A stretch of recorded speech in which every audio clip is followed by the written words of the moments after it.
Okay, so the subject for today and this week is the Cold War goes global. So we've talked about the beginnings of the Cold War. At this point, you should understand the reasons for the Cold War, the ideological differences between the United States and the Soviet Union that caused the conflict, and some of the early instances and crises that fueled it. Now we are going to start talking about how the Cold War spread to new areas, which caused it to heat up and turn into our first shooting war, which is the Korean War. We'll get to that today. And we'll also talk about some of the social and cultural effects of the Cold War on the American home front. All right, so the first thing we're going to talk about, and the first area globally that the Cold War spread to outside of Europe, okay, was China. So we're going to look at the Chinese Civil War, at least the kind of second part of the Chinese Civil War, which lasted from 1945 to 1949. But before we talk about that, we do need to look at the kind of lead up to the Chinese Civil War. So let's get into this. So after World War I, there was a lot of instability in the world, and problems caused by the peace treaties that ended the war and the end of old colonial powers like Germany. And one of the areas in which we saw a lot of instability was China.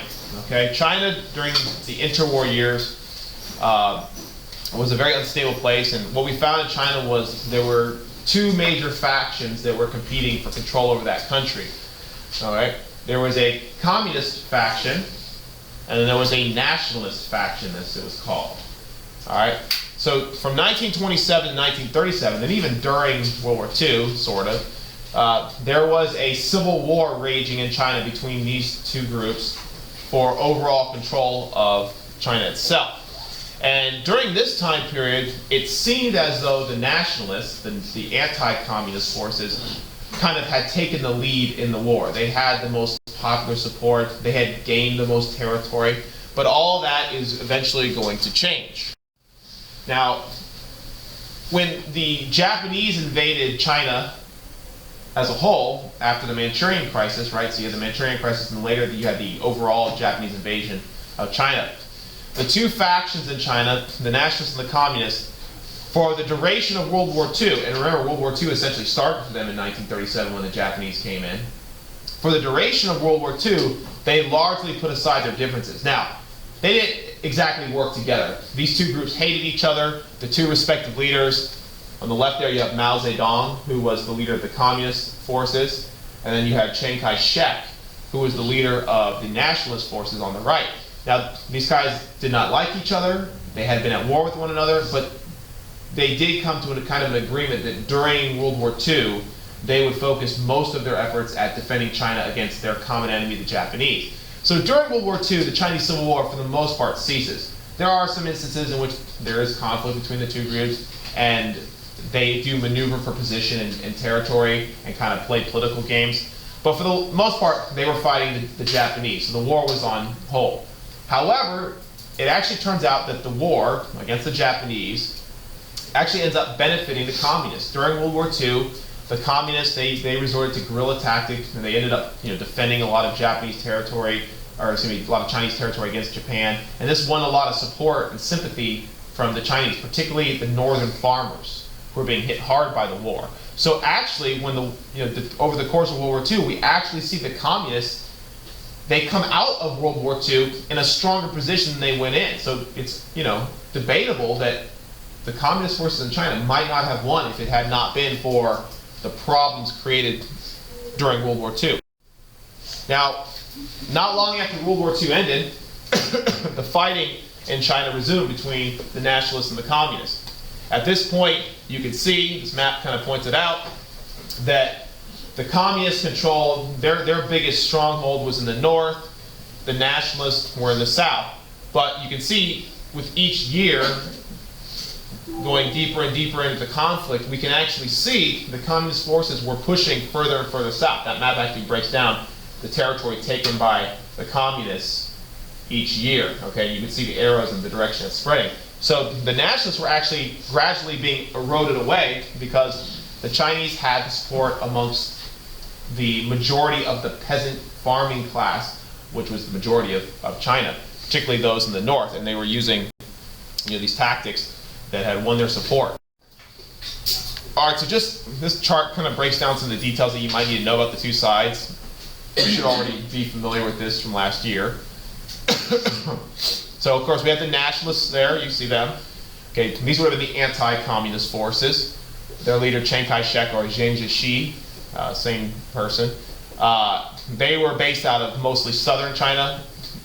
They were supported, of course, by the West and the United States, although not directly. You know, we didn't commit troops to this war. We did provide them with some aid, although it was fairly minimalist in the grand scheme of things. We actually did not. You know, this was kind of before the time we were all about doing everything in our power to block communism. We were still kind of, you know, feeling out how we were going to approach our foreign policy for communism. So we didn't actually give them a whole lot of support. Okay, domestic policy was defeat of the communists. Okay, public support was weak because they had a failing economy that people blamed them for, and their military organization was ineffective, corrupt, and had poor morale. Okay, so then on the other hand, we had the communists who were growing in strength. They were led by Mao.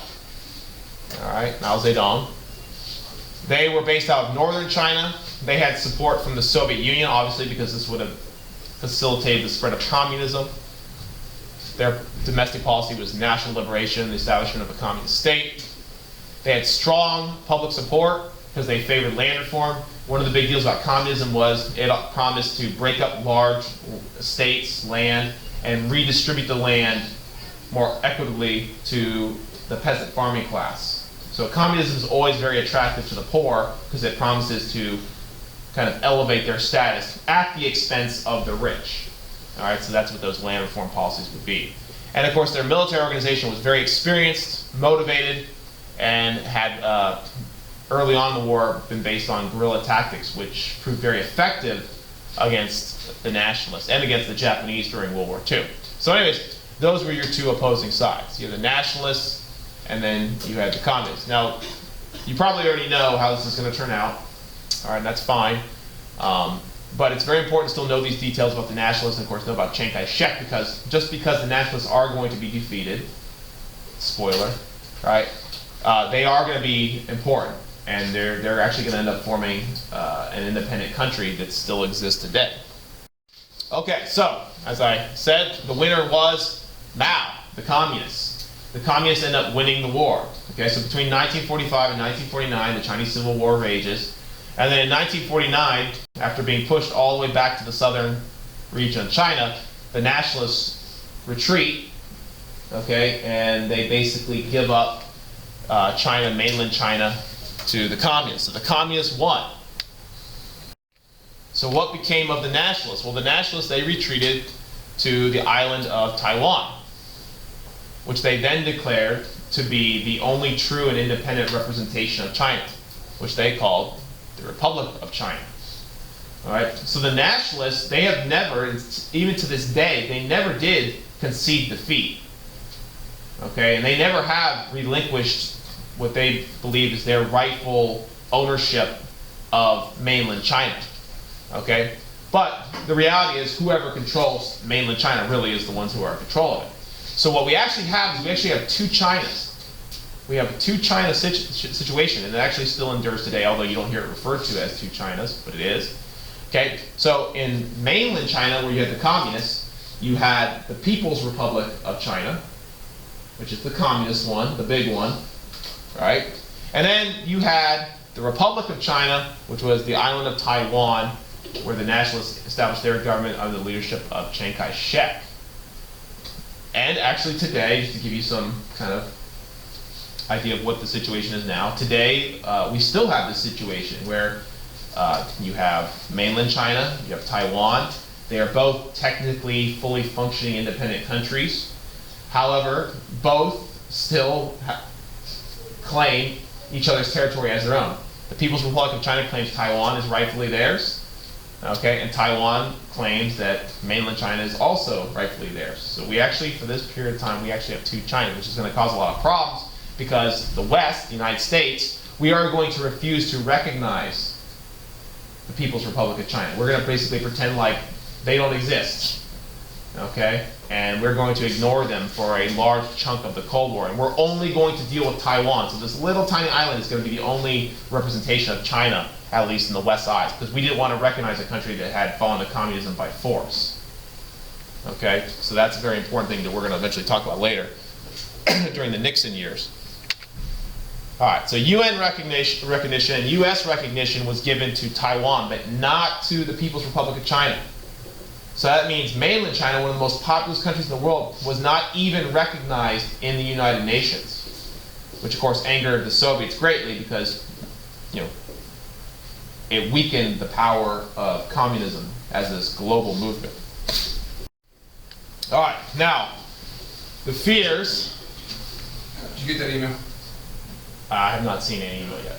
Stephanie Arrington is finishing, she's just finished an essay, she's on her way to class right now. Thank you, appreciate it. Okay, so the fears of communist aggression and communist expansion that we saw with the fall of China. When China fell to communism, this shocked the West. First of all, we didn't believe the communists were in any position where they could actually take control of territory there.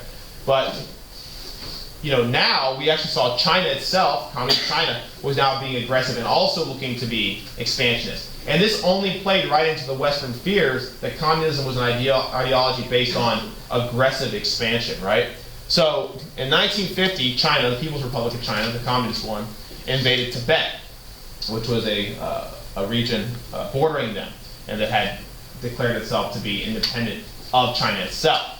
Okay, so Tibet was quickly taken by force, and this, of course, continued to fuel the idea that communism was a threat to the West. That if it's not blocked in any way or contained, right, containment doctrine, it will spread and use force to take over and dominate new territory. So everything we saw was playing into that theory that communism was looking to spread by any means necessary. All right, so since we now see communist aggression in Europe, we saw communist domination of the satellite nations, we saw communist expansion and aggression in Asia, okay, there was going to, of course, be an effect in the West. And in particular in the United States, where there was the greatest fear of communism, because we had set up this Cold War between us and the Soviets and the communists, okay, we saw this is actually a second Red Scare, because the first Red Scare was in the 1920s.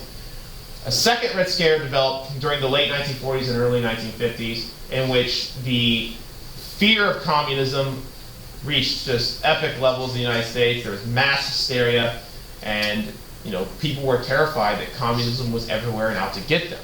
And it had a dramatic effect on the course of American history. Okay, now, 1949 was not a good year for the West, right? 1949, you had the announcement that China, which at the time was, I believe, the most populous country in the world, okay, had fallen to communism. And then you also get the news that in 1949, the Soviets had done the unthinkable. Now, scientists had been predicting this since we had developed the atom bomb, but the American government, for some reason, was kind of ignorant to the idea that, the technology to build the bomb wasn't exactly that secret, okay? It just took time and resources. So in 1949, the Soviets announced that they had detonated their first atomic bomb, okay, which was codenamed Joe 1. After Joseph Stalin. Okay? So now we had the situation where the Soviets were now on equal footing with the United States in terms of technological weaponry, right? We no longer had the atom bomb as this kind of card we could play to deter the Soviets from aggression in Europe. Okay? We were now on equal footing. Now, the news that the Soviets had gotten the atomic bomb, of course, led many Americans who had been told that the Soviets would never get the bomb to now start looking around and going, well, how did this happen? They should have never gotten the bomb. Clearly, there are spies in our midst who have been stealing secrets. And as much as the belief in Soviet spies was hysteria and unfounded, it actually turns out there were some spies. Now, there was far fewer spies than there was actually the panic and hysteria, that we were led to believe. But there were actual incidents of espionage, where communist spies had infiltrated our government and the Manhattan Project. The two most prominent cases of the 1940s and 50s were the Alger Hiss case. Alger Hiss was actually an American official. He worked for the State Department. Okay, so he worked in our government. And he had been accused by another communist spy that we captured that when we interrogated him, he actually had given Alger Hiss's name as being also a communist sympathizer and spy. Now, Hiss denied vehemently to the day he died that he was ever a communist spy. And the evidence against him was kind of, little of this, little of that. I mean, it kind of did look like he was guilty, but at the same time, there was not overwhelming evidence convicting him. And in fact, he was never actually convicted in a court of law of being a spy. He was, however, found to be lying under oath, which is a crime called perjury. You can't lie under oath. When you take the oath that you won't, when you sit on the stand, if you do lie, that is a crime. So he did perjure himself, which was a crime. He ended up doing a few years in prison, but he was never actually convicted on espionage. However, the evidence today, I would say, in my opinion, does indicate he probably was a spy for the Soviets. Okay, what did he give them and how much and how damaging was it? That's still unknown. Now, the other ones that were spies, well, at least one of them was the Rosenbergs. The Rosenbergs, Julius and Ethel Rosenberg, were a husband and wife duo. And Julius had actually worked at a very low level within the Manhattan Project.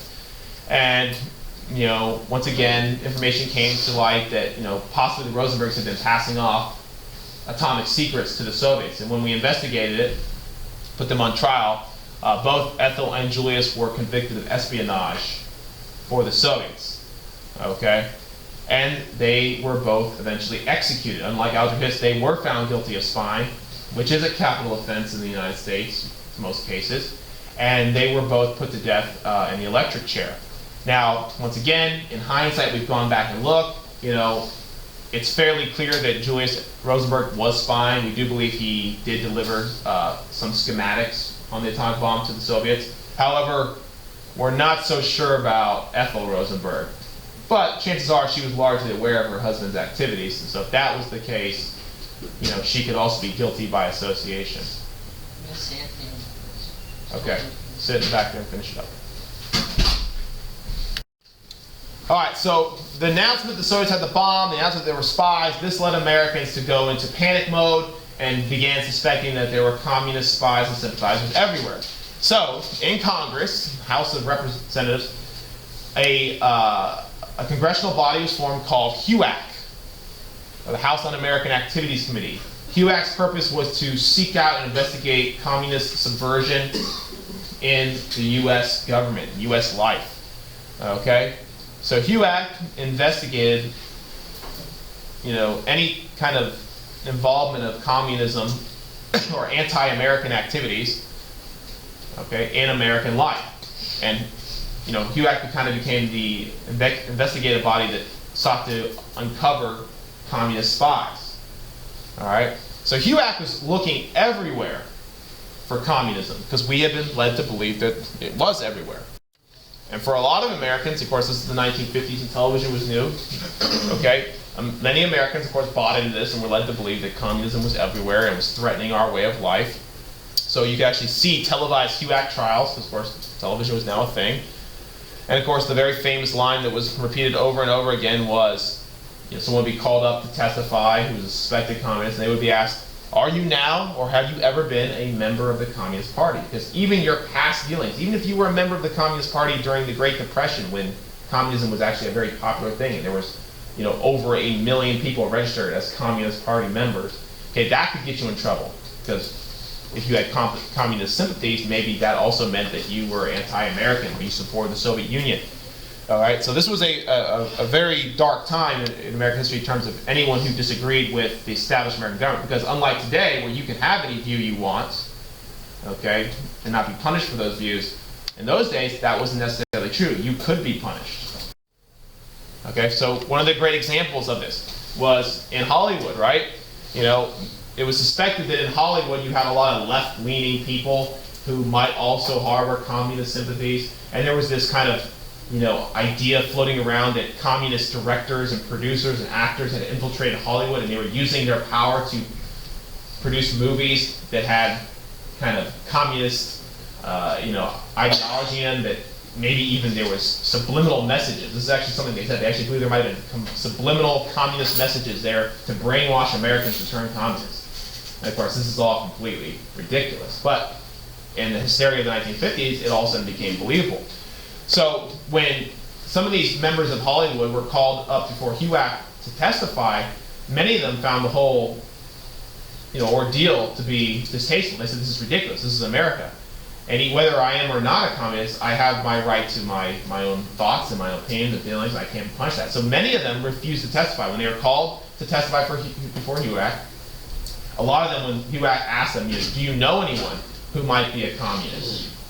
Okay, these people said, I'm not going to rat on my fellow actors, my fellow producers. So they were then, of course, guilty by association. And what ended up happening was people who were suspected of communists in Hollywood or elsewhere would oftentimes be blacklisted. Okay, blacklisted means your name now was tainted and you couldn't get work. So there was, for example, there was a group called the Hollywood 10. These were 10 influential people, actors, producers, directors in Hollywood, who refused to comply with HUAC's demands. And because of this, they were blacklisted and they never worked in Hollywood again. Their entire career was destroyed just by the accusation that they had views that ran counter to the rest of the United States. The ideas of capitalism and democracy, whatever. And actually, it's not to say that any of them were communists. Some of them might have leftist leanings, but they refused to testify, so they were guilty automatically. Okay, so there you see, there was a lot of people angry about this, but of course the majority of Americans were afraid to speak out against any of these communist witch hunts because speaking out against them would draw, people's anger towards you, because why are you defending communists? I mean, you didn't want to put the crosshairs on you because now you might be accused, and the accusation of being a communist was almost as damaging as being a communist itself. It was a very scary time. All right, I talked about laws. I mean, this was a time period in American history in which your freedoms, your liberties, your First Amendment rights were restricted. Okay? The idea that you could be punished, legally now, punished for your thoughts and views, this was actually something that was taking place. For example, we have this law passed called the McCarran Act. Okay, because it was sponsored by Senator Pat McCarran at the time. The McCarran Act basically said that if you were a communist, you had to register with the government. You had to formally register with the government because the government needed to know if you were a communist so they could keep track of you. And it even went so far as to say communists, convicted communists, or people who were self-identifying as communists, that they could even have some of their civil liberties restricted. And in times of crisis, we had a list of people who were suspected communists who had registered on the McCarran Act, and they could be rounded up and actually detained in prison camps if there was a crisis. Because just like the fear of Japanese subversion in World War II, what happens if we go to war with the Russians? Are these communists, okay, they are Americans, but are these communists going to work on behalf of the Soviet Union? So we needed to get our hands on them and detain them. Now, of course, this is completely unconstitutional, but what we found in American history is you can be unconstitutional as long as it's popular. Popular opinion can trump constitutionality. So this law was legitimized. Okay, it was an actual law, and it stayed on the books for a while. Now, much later, when the communist hysteria of the Cold War died down, the Supreme Court later declared it unconstitutional. But at the time, not many people were willing to really stand up and speak out against these laws because they were afraid. They were afraid it would paint them as a communist. All right, so here's some more propaganda. All right, so there you see, is this tomorrow, American or communism?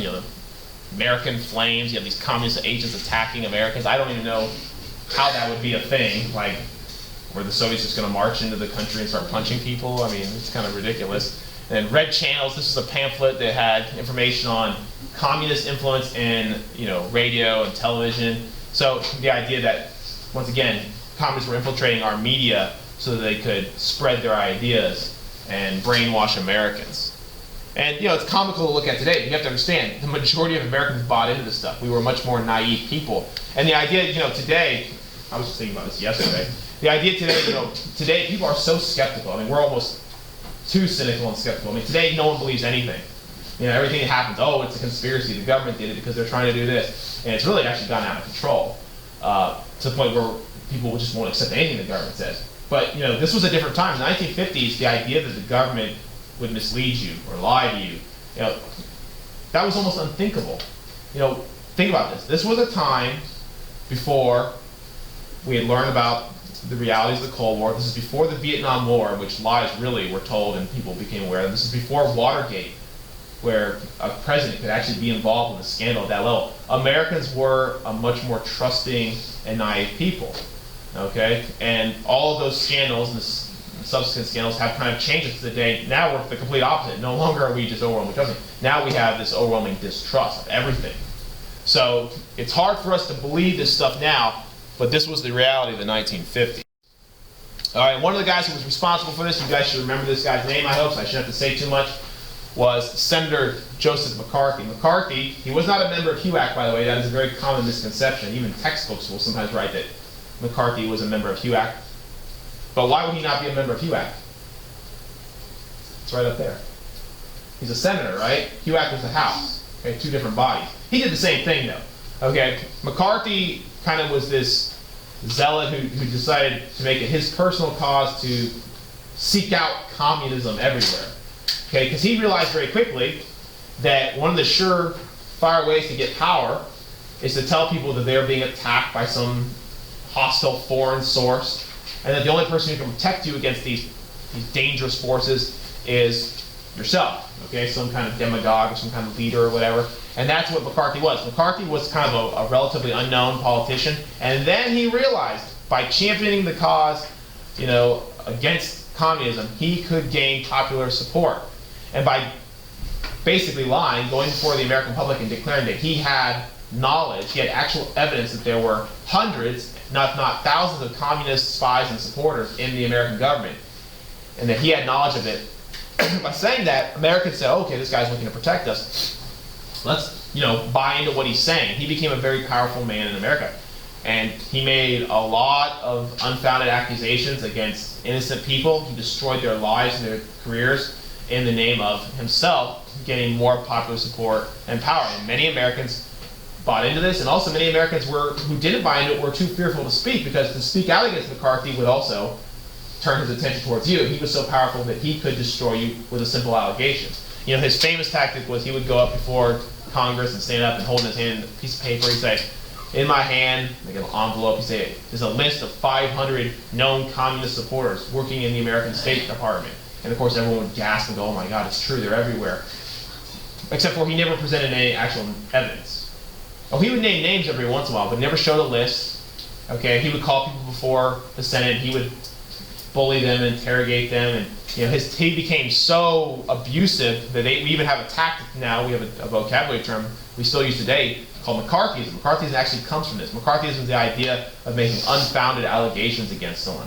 Basically, you are guilty until you prove your innocence, which of course is the opposite of what our American justice system is all based upon. I mean, think about it. How are you going to defend that?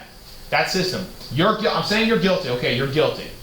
Prove your innocence. It's a difficult thing to do. I mean, how do you prove you're not a communist? I mean, I don't even know what evidence would you present. It's very difficult. So a lot of times his accusation was very damaging, and no one wanted to speak out against him. And like this cartoon points out, the anti-communist hysteria fueled by HUAC, fueled by the media, fueled by McCarthy, became so out of control. Okay, it became hysteria, and we began to do things that, honestly, and this is the kind of ironic thing, is we began to do things that were un-American because we were so passionate to defend American values. I mean, what is more un-American than silencing critics or eliminating the First Amendment right to freedom of thought and speech? We actually were doing the things we feared in the name of protecting against communism. It was crazy. Okay, it was mass hysteria. And they called them the communist witch hunts because it very closely resembled the hysteria of the Salem witch trials in the 1600s, which I'm sure many of you are all aware of, where people were making unfounded allegations of witchcraft and people were being executed without evidence. You're a witch, prove you're not. What are you going to do? So that was actually a reality. So that's what they kind of likened it to. And of course, famously, for those of you who know this, during the time period, there was a who wrote this? I think it was Arthur Miller. Arthur Miller wrote The Crucible, which is a play about the Salem witch trials. Very good one, by the way. And it was supposed to be a statement against the anti-communist hysteria of the 1950s and 60s. You couldn't actually write about the craziness of this time without, of course, drawing attention yourself. So what happened was Miller wrote The Crucible, which could be then interpreted as showing the lunacy of these communist witch hunts. All right, let's just get a little bit into the Korean War, and we'll stop for the day. Because of course the Korean War, well, I say the Korean War is the first hot war of the Cold War, in the sense it was the first hot war for us, the United States. But that's not necessarily true, I guess, because China was a hot war. It just didn't involve the United States, so it's unfair for me to say it's the first. But it is the first one involving us, so of course it had more important impact on the United States. Okay, so the Korean War, 1950 to 1953, also known in the United States as the Forgotten War, because of course most people don't know about Korea, right? Korea is sandwiched between World War II, the most well-known war ever, and of course the follow-up in the United States, which is the Vietnam War, which is the most controversial war in American history. So Korea kind of got ignored. Let's talk about the background quickly. So what's the story of Korea before World War II? Okay, so Korea had been under Japanese control since 1910. It was basically, I guess you consider it a Japanese colony. Okay, so it had been essentially Japanese territory since 1910. Of course, going back into history, it's been invaded and conquered several times. We're not going to go that far back. Now, of course, we're interested in the Cold War. So after World War II, what was the situation in Korea? Well, as part of World War II and the war against the Japanese, okay, we saw fighting take place in Asia and Korea. And ultimately, when the Japanese did surrender, of course, they did have to surrender all the territory they had occupied in China and Korea. What ended up happening was the Japanese troops in the north part of Korea, which was north of a line called the 38th parallel, they ended up surrendering to Soviet troops. Okay? Now, the troops south of the 38th parallel, they ended up surrendering to American forces. Now, this really shouldn't have meant a whole lot, but of course, in the turmoil of the Cold War that took place right after World War II, where everyone was vying for power, and the Soviet was using their influence everywhere they could, the Soviet Union used their influence in North Korea, because the Japanese had surrendered there, they used their influence to install a communist government there. Okay? And of course, the United States ensured that the South established a separate government that was democratic. Which is confusing, because when you actually look at the names of the two Koreas today, you have the Republic of Korea, which is the southern part, the democracy, and then North Korea. It's usually called North Korea, and we'll call it North Korea, but North Korea's real name is the Democratic People's Republic of Korea. Okay, so despite the fact that it has democratic in the name, it was far from that. It was actually a totalitarian government, a dictatorship, and there was almost nothing democratic about it. Okay, because the Soviets wanted to make sure that they had a puppet there they could control, and that's essentially what they're going to get. All right, now, how does this lead to war? Well, both sides were unhappy with this split, okay? And, of course, eventually, U.S. forces had to come out of there. So in 1949, as we were focusing on problems in Europe, because Europe was considered to be the next battleground, not Asia, we began to withdraw our troops from South Korea, okay, leaving it open to possible invasion, which we didn't believe would actually happen. Okay, and this of course gave the North Koreans the idea, well, if the United States isn't going to fight for it, we can take it, because the North was much stronger militarily, because they had been backed by the Soviets and been given Soviet armor and kind of advice. So they believed that the West was not going to fight for the South. So they got it in their minds. They started planning to invade and take all of Korea. Okay? I'll give you a second. So this is, of course, today, the situation in Korea today is, of course, it's still divided, right? It's still divided. We have North and South Korea today. So this is where that begins. So all that stuff we deal with today, and of course, North Korea's been in the news a lot lately. They just fired some missiles that made some people angry. And of course, there was that whole hacking scandal that has been attributed to North Korea. Okay, so all that stuff, all that, kind of controversy surrounding North Korea was created by this split. Had this not happened, we wouldn't have a divided Korea today. Okay?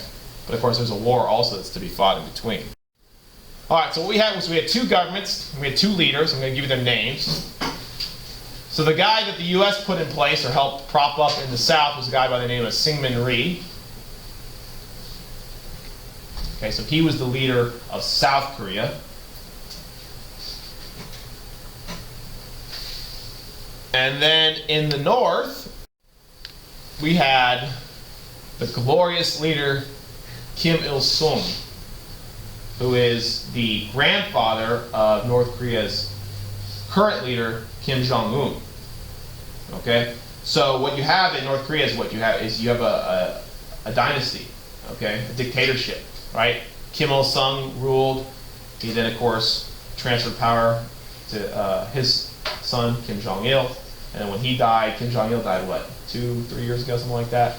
And now Kim Jong-un is the new leader. But anyways, so they've had this kind of dynasty there. It's been a dictatorship where they have just held on to power. And of course, you guys probably are well aware, look at all the news, that they are essentially worshipped not only as a political leader, but really as a god. Okay? They helped create this cult of personality like Joseph Stalin, where everything is attributed, the government is all, of course, attributed to the leadership and the benevolence of the glorious leader. Yes? What's the name of the one in North Korea? Syngman Rhee. Right. All right, so the last thing today we'll stop is on June 25th, 1950, the North, with advice. They had actually generals from the Soviet Union giving them strategy on what to do, and of course supported with Soviet arms and most importantly, Soviet tanks. That's the key.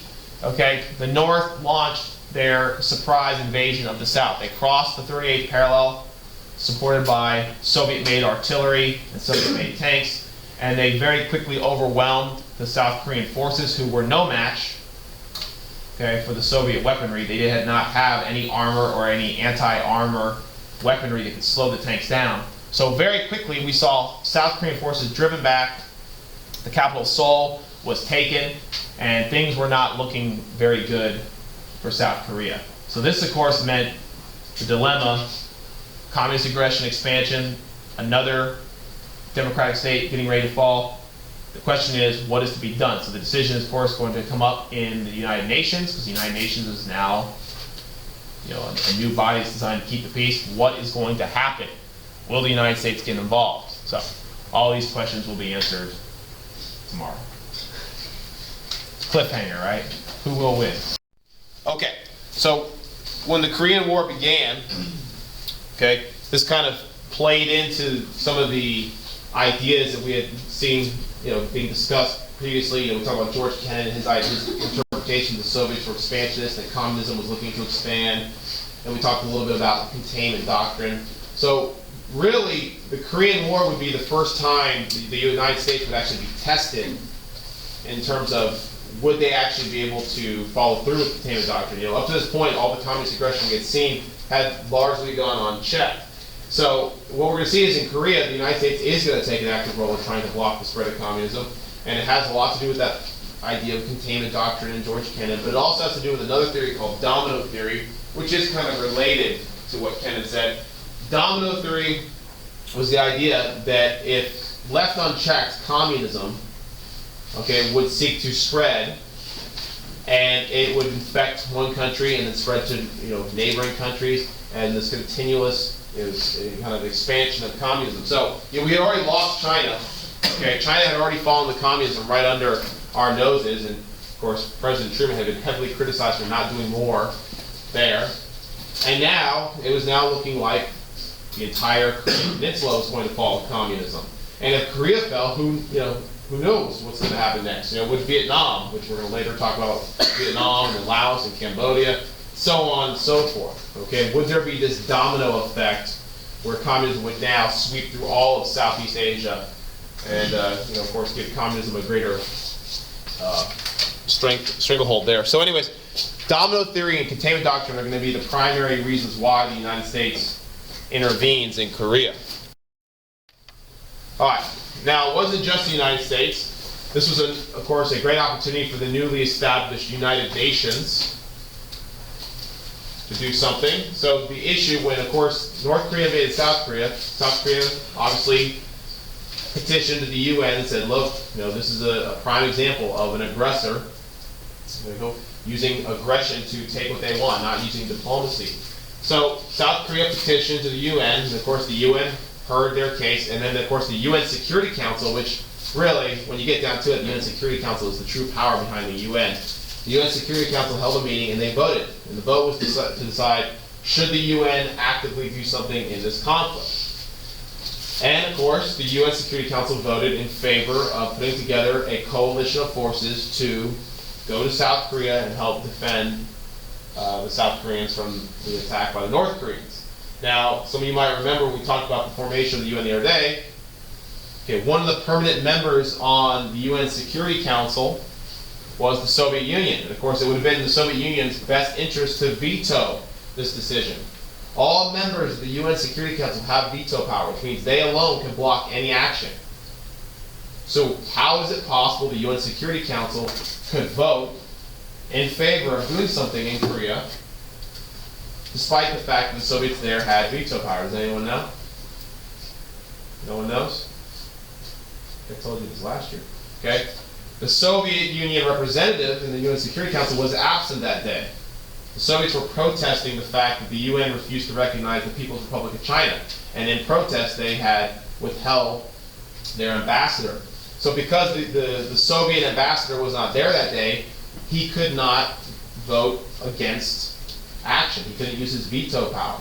So simply because this guy was absent, the Korean War now becomes a real thing. Had he been there, he could have vetoed UN action, and then of course North Koreans would have easily won the war, and we would have a unified communist Korea today, but that is not to be the case. So it kind of shows you just how, little things like that can play a major role in history. Alright, so we now have an army put together. Okay, it is made up of many different nations. However, the vast majority of the troops sent to Korea were American. Largely 90% of all the troops who fought in the Korean War for the UN were American. So really, it was an American war when you really look at it. And of course, since it was mostly Americans fighting, an American general was chosen to lead the forces. Okay, so General Douglas MacArthur, the hero of the Pacific Campaign in World War II, he was chosen to lead the UN forces in Korea. And of course, he had a very strong track record in the war in the Pacific. All right, so he was thought to be the guy who could win this war for the UN. In fact, he actually does very well in terms of his performance as a general, and tactically, that is, of course, until he oversteps his boundaries as a general. But he's the guy in charge. All right, now what about the Soviet Union? I mentioned them briefly. Okay, the Soviet Union was somewhat involved in the Korean War. All right, when Kim Il-sung, who was the leader of North Korea, began to make preparations for war, of course, he turned to the Soviets for help. And Stalin was not really all that enthused with the idea of starting a war because, of course, he was fearful of Western intervention, which is going to happen. However, he did reluctantly give Kim Il-sung permission to do this, and he also did give some of his military advisors to Kim to kind of plan out the entire operation. Okay? The hope was that if another communist victory were to take place in Asia, just like we had with China, this would trigger that worldwide communist revolution that Karl Marx had always talked about. All right, so he was hoping this would actually lead to domino theory taking place. And it's quite possible it would have. Okay? Now the other issue was Japan. At the time, we were very involved in Japan, and we were building up Japan as kind of a Western democracy in our image, and we wanted to use Japan, and maybe even a future strong military Japan, maybe where we arm them, we wanted to use them as a check against communist aggression in Asia. So in order to counter that, Stalin wanted to ensure that he had other communist nations in Asia to help protect against possible Japanese aggression. Because of course Japan had caused so much trouble during World War II, there was a fear that Japan would one day kind of return to power and cause problems in the world. Okay, so as I said before, Soviet commanders helped plan the attack. However, with only a couple exceptions, which I'm going to get to here in a minute, there was no actual direct Soviet involvement. In other words, what I'm saying to you is no Soviet troops fought directly for the North Koreans in the Korean War. Okay, we're not going to see UN forces fighting directly against Soviet troops. No boots on the ground is the term you oftentimes hear today. Right? When you're watching the news, they talk about should the United States put boots on the ground against ISIS. They're talking about actually committing ground troops to the fight. The lone exception to this, there is only one exception. The lone exception to this point right here is some Soviet pilots did fly for the North Koreans during the Korean War. I'm going to get to that here in a minute. But for the most part, that was largely concealed. I mean, it was kind of a well-known secret. No one wanted to acknowledge it, but the reality was there were Soviet pilots protecting the border between North Korea and China. So, okay, everyone got that? Now, what you see here is, of course, this was a major war. I wouldn't say entirely it was a total war, but it did have some total war aspects. All right? But of course, being a large-scale war, it required massive spending. And of course, we had just left the most expensive war in history behind us, World War II. You can see that this is defense spending or military spending, right? So World War II, military spending peaked. Okay, because that was a total war. And then, of course, after the war, we kind of shrunk our military because, of course, this was supposed to be peacetime, even though we were in the Cold War. But now, all of a sudden, the Korean War started to flare up, and we needed to, once again, militarize. All right? So, what we see was there was a memorandum in the U.S. government called NSC 68, National Security Council Memorandum 68. And what that said was, you know, there are many threats to the United States, including communism, the Korean War, the Soviets, the Chinese. We need to be always prepared for war. Okay? So what NSC 68 did was it recommended that we more than triple our defense spending and that we always be prepared for war because there are, of course, all these communist threats and things like that around the world. So this is the beginning of that massive military buildup that we are famous for. Okay? That has continued all the way to today. Where, of course, today, even in peacetime, you know, we have the largest, most expensive military in the world, 10 times over. I mean, no one even comes close to us. So we are always constantly, you know, engaged in very high levels of military spending, even during peacetime. So that's what NSC 68 recommended, and we've kind of stuck to that since. I mean, yeah, we shrunk our military a little bit in the last few years, since the two major wars have come to an end. But really, we've never stood down. Okay, so that's the beginning right here. We've been perpetually seeing military buildup since the 1950s. All right, so UN troops finally do arrive. They were rushed out there. Okay, and by the time UN troops got there, the situation was dire. You can see by September, South Korean forces had been pushed all the way down to the southeastern tip of the South Korean peninsula around the city of Busan. Okay, so when we got there, you know, the South Koreans were on the verge of defeat, and we were fighting for just this little piece of land here against the North Koreans, who were the sole fighting force from the North at the time. So we arrived kind of just in the nick of time, but the situation was pretty dire, even with us being there. Okay, so this is, of course, the Battle of Busan perimeter, the perimeter around the city of Busan. This is where we made our stand. And the arrival of UN troops was enough to kind of block the North Koreans from being able to finish the war. All right? So now we had to push them back and take back all this territory. Okay? Now this is considered a UN victory because, of course, had the UN troops not arrived, it is assured that the South Koreans would have been defeated. They did not have the military power or the technology to stop the North Koreans who were being, of course, supported by the Soviets. The most important thing, of course, we brought with us were tanks and anti-tank weapons because the Soviets were giving the North Koreans tanks and the South Koreans did not have the firepower to even slow them down.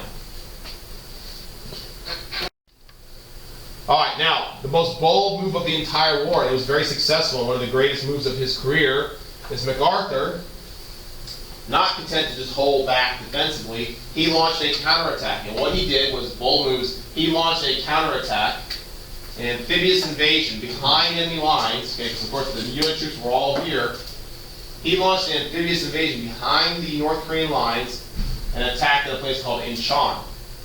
Okay, so we landed troops on the coast there, took the enemy by surprise, okay, and attacked them in their flank in what is known as a pincer movement, right? Pincer movement, we are attacking from two sides. We're coming from this way, we're coming from this way. The enemy is caught in between, and the hope was we would cut off their supply lines and force their surrender. This was a massive success. It's actually considered to be one of the most successful maneuvers in military history. MacArthur actually has one of the best war records in all of military history, let alone American history, in terms of battles won and things like that.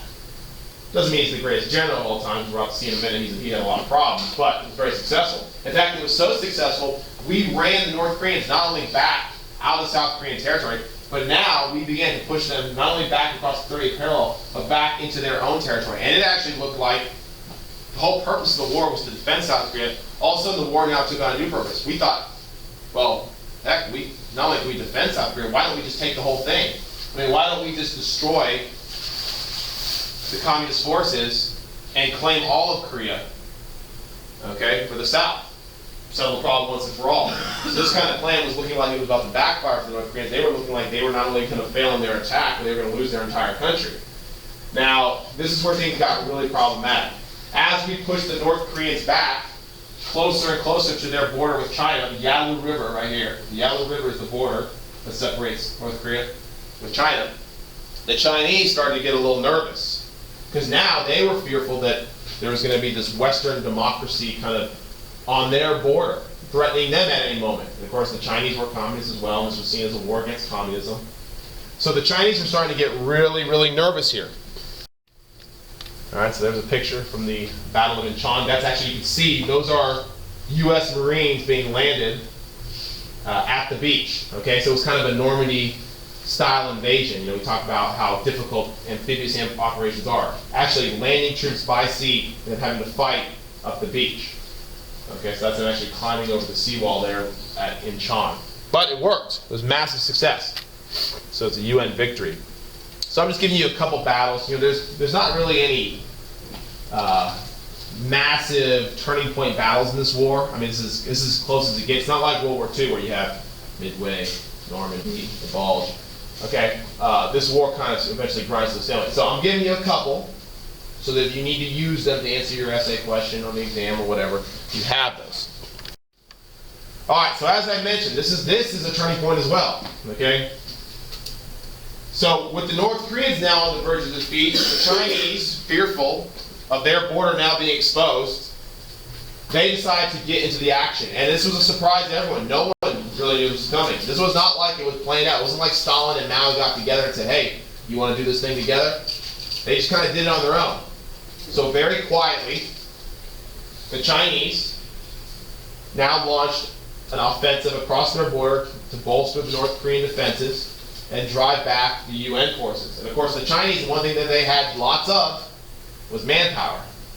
I mean, they sent hundreds of thousands of men across the border overnight to help stop the UN advance. And of course, we were no match for this. I mean, this massive assault of manpower, we couldn't slow it down. So now they began to drive back the UN forces. So when you look at the Korean War, it's kind of like this back and forth match, right? First the North Koreans were winning, then the UN was winning, now the Chinese come in, now they're winning. Okay, so it kind of bounces back and forth until eventually we began to hold our ground kind of close to that 38th parallel right there, that border between the two countries, right?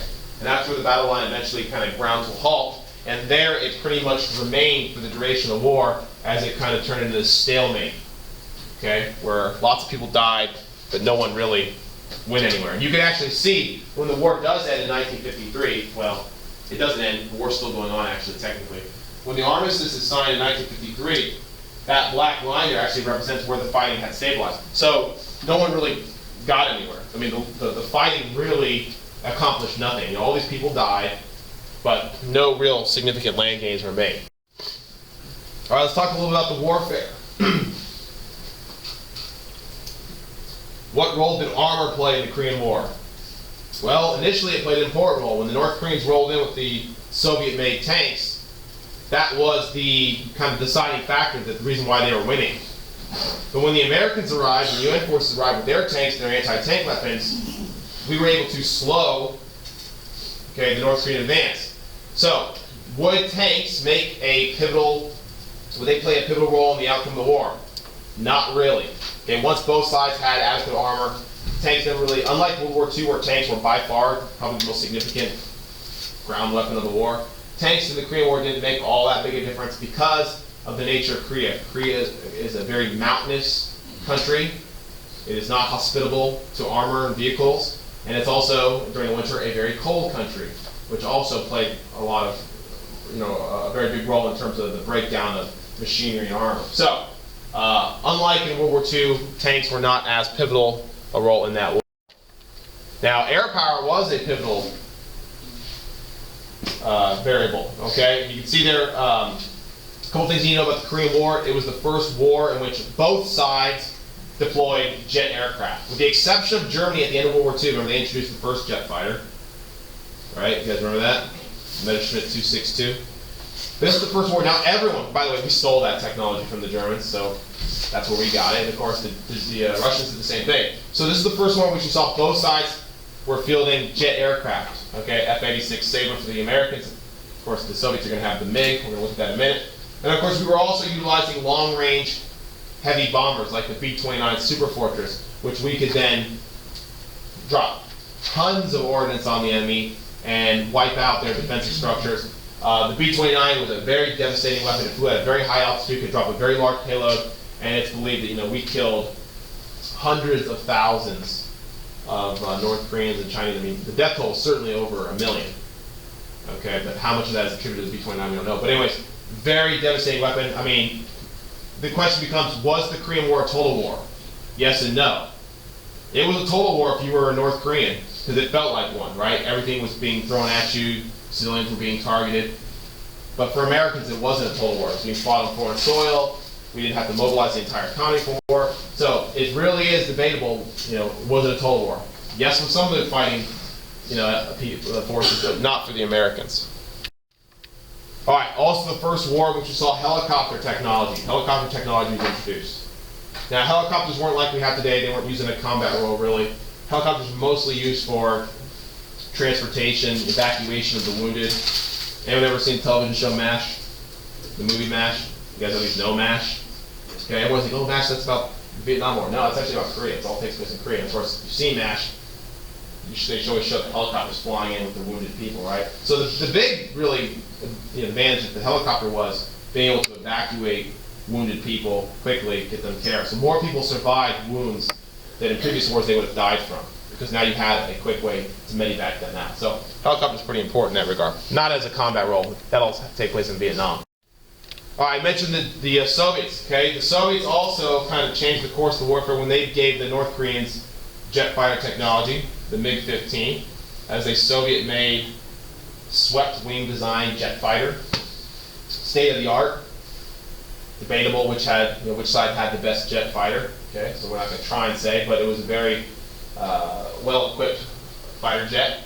And we found, of course, that the North Koreans had very little experience, in terms of piloting aircraft like this. So just giving them the jets really wasn't going to be enough. So what we found out very quickly was when we were conducting attacks on the North Koreans near the Chinese border, and we were encountering these Soviet-made MiGs, not only were we fighting Soviet-made aircraft, what we found out very quickly was the pilots were Soviets.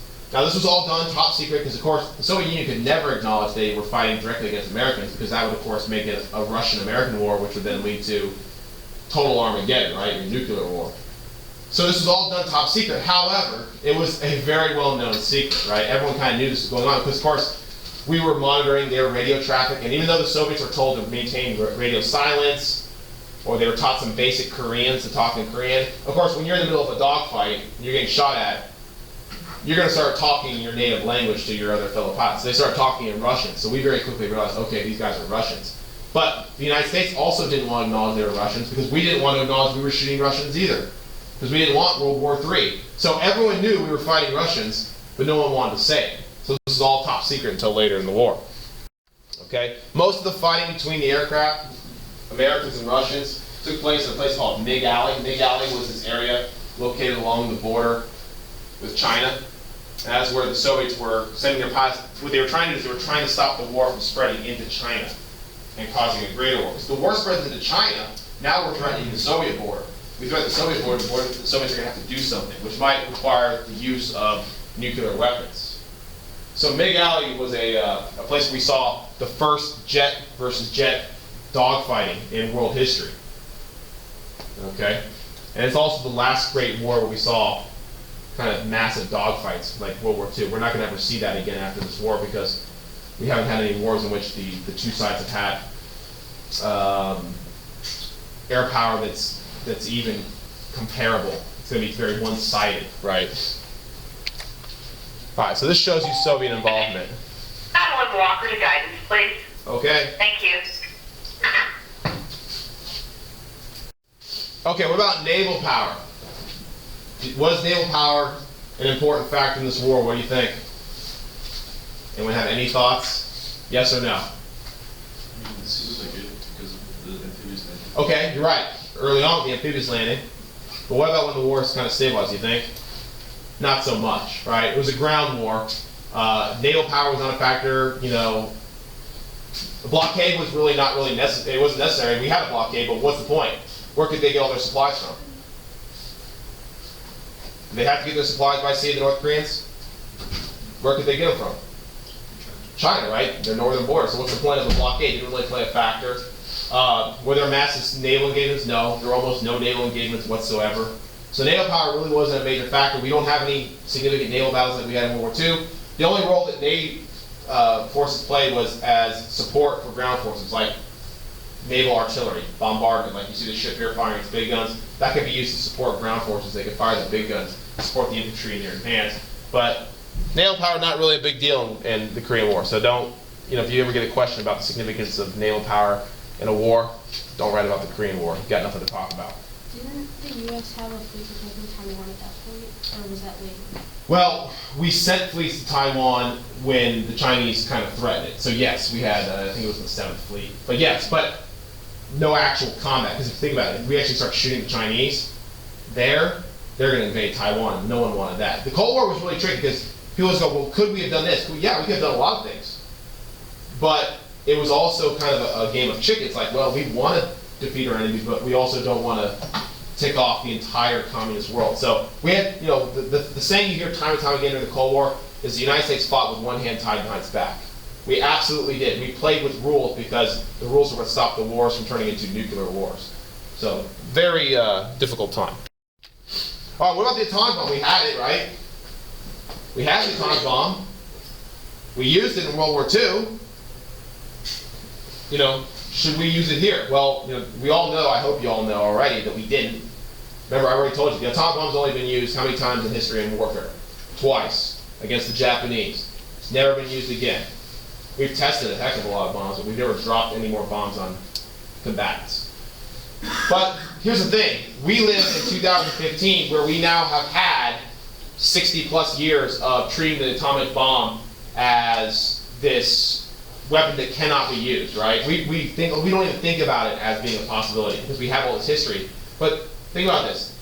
This was 1950, 1951. This was only 6 years after we dropped the atomic bomb to win the war against the Japanese. The mindset in most Americans was, use it, right? We had never been taught that you can't use it. Why don't we use it? So every American was like, we have this super weapon. It can win any war. Why don't we use it? Well, there's a lot of problems associated with the atomic bomb. You guys know this. First of all, the atomic bomb, it's indiscriminate. It would kill hundreds of thousands of people, innocents. But of course, it also has the possibility of expanding the war into other areas.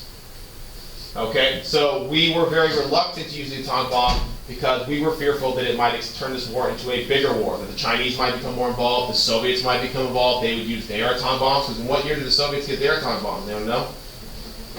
I heard it, but 1949, the Soviets got their atomic bomb.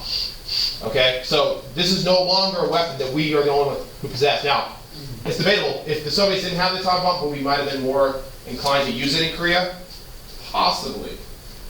But, Truman did realize later on the significance of the bomb. Eisenhower was terrified of using it, and here's a general who's saying, This is a special weapon. We don't want to use this because once you open up that box, the atomic bomb is now, commonplace. Everyone's going to view it that way. And of course, we no longer have the atomic monopoly. So the atomic bomb was not used. However, MacArthur wanted to use it. This is one thing that's very well known about MacArthur. You guys should remember this last year from U.S. history. MacArthur asked Truman for permission to drop not one bomb, but upwards of 10 bombs. And not just on North Korea. He wanted to drop them on China. At one point, he actually came up with a plan where he wanted to drop atomic bombs on the Yalu River and create this radiation belt that would make the entire region so polluted with radiation that no one could inhabit. This was, of course, to stop the Chinese from coming across the Yalu River. Now think about the implications of that. He wanted to drop 10 atomic bombs. He also wanted to then have permission to drop atomic bombs on Chinese cities, which would have killed millions of people. Millions. All right? Now, luckily, for everyone involved, the only person who has the authority at the end of the day to use nuclear weapons is the President of the United States, not the generals. Okay? So Truman told him, no, you're not going to do this. And when Truman told MacArthur no, MacArthur, he was kind of a, egocentric guy. He had been proclaimed one of the greatest generals. He tried to go over the president's head. He criticized the president openly to the press. He spoke directly to Congress and basically told Congress to put pressure on the president when we use these nukes. So Truman, being his boss, said, you're not going to belittle me. I'm the commander-in-chief. I'm the commander of the armed forces. You aren't the boss when it comes to these nukes. Truman had to do something to keep MacArthur in check. So he fired him. He fired one of the most popular war heroes in American history. Okay? This was not a popular decision for Truman. Most Americans in the 1950s kind of agreed with MacArthur. Now, in hindsight, history has been much more kind to Truman than MacArthur. But in the 1950s, with the fear and hysteria against communism, we talked about it yesterday, right? The Red Scare.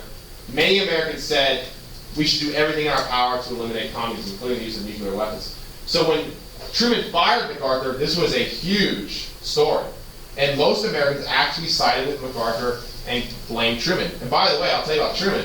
Truman leaves the presidency with one of the lowest approval ratings of any president ever in the history of our country. Yet today when we talk about Truman, he normally, you guys see what we talk about, he normally gets pretty good press. Okay, that kind of shows you how over time we kind of change our opinions. So Truman today is actually considered one of the greats. However, in the 1950s, he was actually considered to be one of the worst. The only president who had a lower approval rating leaving the office was George W. Bush. So Truman was not very well liked, but of course today he's very highly regarded. But he fired MacArthur. And of course MacArthur didn't come home with his tail tucked between his legs, shamed that he had been fired. No, he came home, they threw ticker tape parades for him, they welcomed him home, and he was revered as this great man who not only had won World War II, but possibly could have won the Korean War. But the reality is, probably, had he had his way, think about it, you start dropping atomic bombs on China, who's that going to make mad? The Soviets, they're right next door. Does radiation know here's the border between China and Russia? We'll stop. No, the radiation would blow, kill Soviets, and of course, what are they going to do? Well, they're going to declare war on us, and now we have a nuclear war, World War III, and that's it for everyone, right? So, that was the decision. You can see the implications. All right, let's finish up. All right, so what happened after the war stabilized at the 38th parallel? The war turned into a stalemate, very much reminiscent of the Western Front in what war? World War I, right? The trench warfare. So it grinds to a halt. Okay? There's a lot of fighting. A lot of people died. The estimates are all over the place. Soldiers talk about how the Chinese would just throw wave after wave of human life at the UN defenders, and then we would just mow them down. But they would just keep on coming because they were trying to overcome, their disadvantage, which is technology, with just sheer manpower. So we don't know the actual death toll in a lot of it because, of course, the Chinese and North Koreans, they played it down. But we estimate millions probably died on their side, millions. Okay, and of course the terrain made it very hard to move. It was very hilly. The winters were very brutally cold, so no one was really moving very quickly. So that's why it was kind of a slow grinding war where no one was going anywhere. All right, so what happened? Well, after a few more years of fighting, eventually everyone got tired and said, this is not going anywhere. Why don't we call a stop to this? Eisenhower had just been elected, and one of his campaign promises is, if you elect me, he said, I'm going to go to Korea and I'm going to end this war. Of course, Eisenhower was a general. It was interesting to think, he wanted to end the war. So in 1953, July, we actually helped broker an armistice between the two sides, North and South Korea. Now, let me make this clear, very important for today's world events. Pardon this interruption. At this time, the following students need to report to Ms. Smith's office immediately. Any student who does not live in Cocoa Beach or Cape Canaveral and is not an IB or MYP student, you need to report to Ms. Smith immediately for important registration information for next year. Once again, any non-IB or MYP student that does not live in Cocoa Beach or Cape Canaveral, report to Ms. Smith immediately for registration information for next year. Thank you.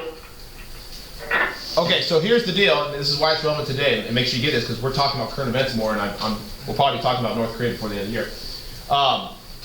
We have an armistice. Now, there's a difference between an armistice and a peace treaty, right? An armistice is just an agreement to stop fighting. It does not end the war. Remember World War I? Right? Armistice Day, that ended the fighting, but the war didn't end until the Treaty of Versailles, right? So, here's the deal. There is no peace treaty. There's no official document that ends this war.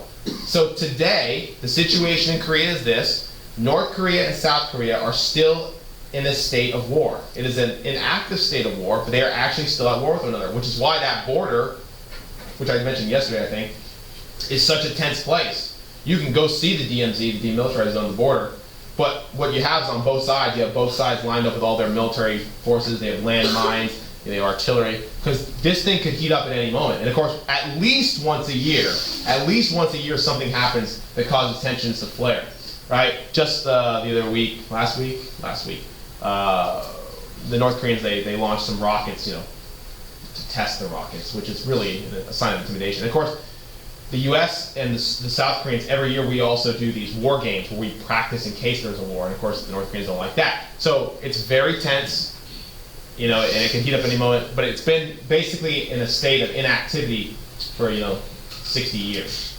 But they are at war. Isn't that weird, right? All right, results of the Korean War. Got to get through this. We only got about 9 minutes. Let's get through this. All right. What about Europe? What does this have to do with Europe? Well, of course, we were now looking at Asia, right? But we saw that Europe was considered to be the most, at least previous to this, the most dangerous area for the Cold War. Okay, so this increased fear of communist aggression. So this meant the United States had to bolster our defenses in Western Europe. We had to increase defense spending, which I just showed you the chart a minute ago, NSC 68. Okay, so we had thousands of American troops stationed in Germany. We still have thousands of American troops stationed in Germany. I don't know if they serve a purpose there anymore, but they're still there.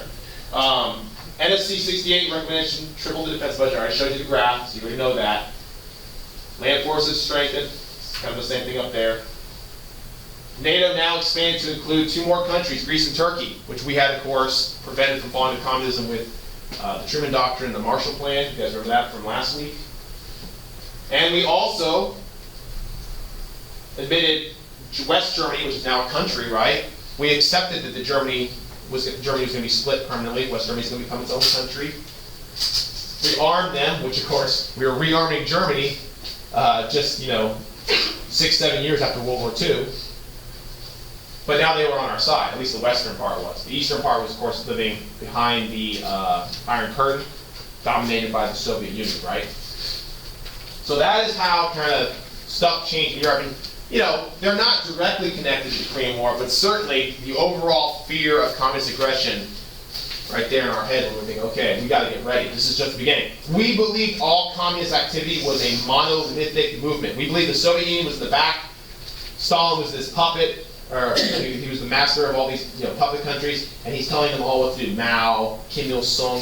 We believed that he was really the guy in charge. But the reality actually was that China was doing its own thing. Yeah, they were lockstep with communist ideology, but China was its own country. Okay, what about in Asia? Okay. So in order to block communist aggression in Asia, we did a couple things. So the Treaty of San Francisco, which by the way, some of you might not realize, that was the official peace treaty that ended the war between the United States and Japan from World War II. It stated that we were allowed to keep military bases in Japan, just like we have military bases in Japan today.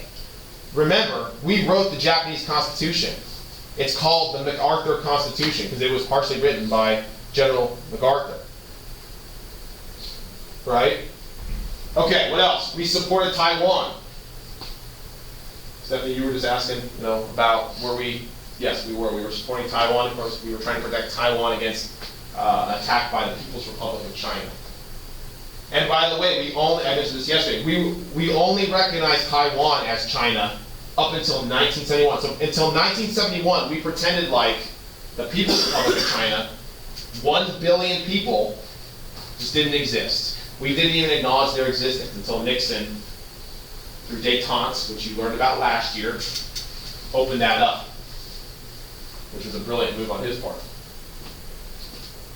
All right, U.S. pledged to support other regimes in Asia resisting communism, such as Vietnam, which we started, by the way, supporting the French in Vietnam as early as the 1950s. And then we started to support the South Vietnamese, going into the 1960s. And then, of course, we committed troops there, and everything went nuts, which we'll talk about that later. And we even formed a military alliance. We formed SEATO, kind of like NATO, right? Southeast Asia Treaty Organization. Okay, SEATO was the NATO equivalent for Asia. It was an alliance of countries that were, for the most part, aligned to prevent communist expansion, aggression, so on and so forth. Okay? So SEATO was very important there. Okay, any questions on that one? We got a few minutes, I want to make sure I get to the end. Can I move on? Yes? All right. All right, impact of the war on Korea. This eliminated any hope for reunification. Korea is still divided today. You already know that. Korean unification was no longer a national issue. It wasn't an issue just for Koreans. It wasn't a Korean Civil War. It was now a global Cold War issue, which meant the United States and the Soviet Union had a role in it.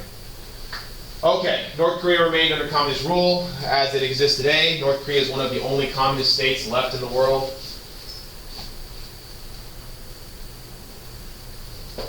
And then South Korea remained a capitalist democracy as it remains today. So North Korea is one of 4 communist states in the world today. So you have North Korea, what else? Cuba, China, Vietnam, right? That's it. The rest were gone. When the Soviet Union collapsed, they, one by one, went away. So, not a big communist presence in the world today, although China, home to 1 billion people, that's kind of significant. So, okay, moving on. I know I have a lot. I'll put these on headline for you to look at later.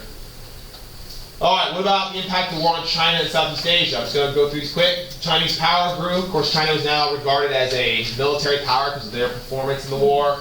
Mao's reputation at home improved. China's aim of uniting Taiwan was now more difficult because, of course, the United States had demonstrated that we would involve ourselves to block communist aggression if necessary.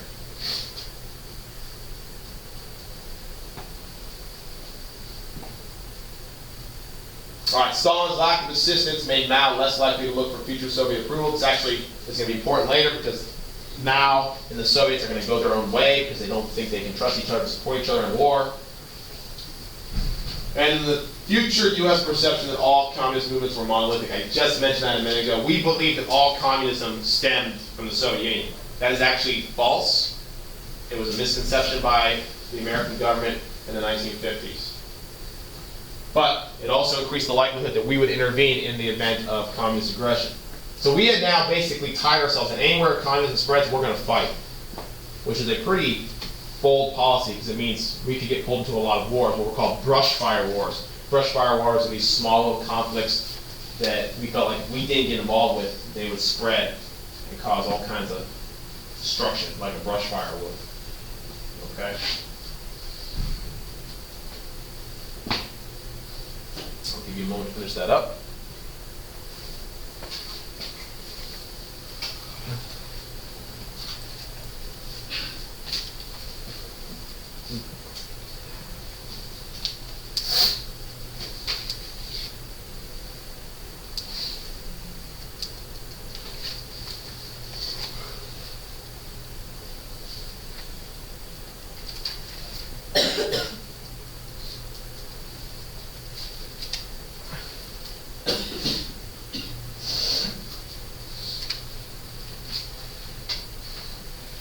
Okay, everyone got it? I don't know if I have another one. Okay, there's one more, I guess. And then the impact of the war on the Soviet Union was increased hostilities with the U.S. And of course, I mean, this is a lot of repeat, I know. I'm just making it clear. U.S. reaffirmed its commitment to contain communism, so we were more dedicated to the idea of blocking communism. And if you argue, some people, the question is, to what extent was the U.S. involved in the Korean War successful? That would be a good essay question. You know, it was successful to a degree. I mean, what was our goal? Was to contain communism. Did communism spread? No, it didn't. But remember, at some point during the war, we changed our mission not only to contain communism, but also rolling it back. And we didn't succeed yet. We did not roll back. I mean, obviously, if we roll back communism in North Korea, there wouldn't be any problems with North Korea today.